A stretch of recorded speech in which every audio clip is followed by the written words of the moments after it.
Ito yung nakakatamad. Oh, ang daming tupiin. Mommy's so lazy. Ang daming tupiin. Tapos itong dalawa na to. Ito naman daming tupiin. Diyos ko po, Marius. Ang lalaro pa nila yung basket.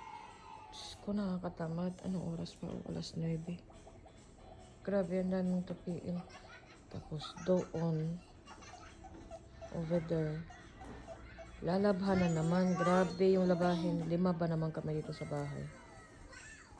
Diyos ko, tapos itong dalawa na to. Bihis ng bihis.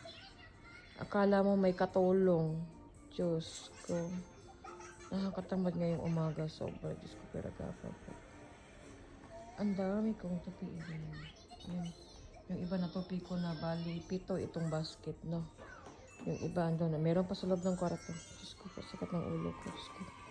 Haggard na haggard ang lola niyo. Mommy. Yes. Pinanda. Mao ba?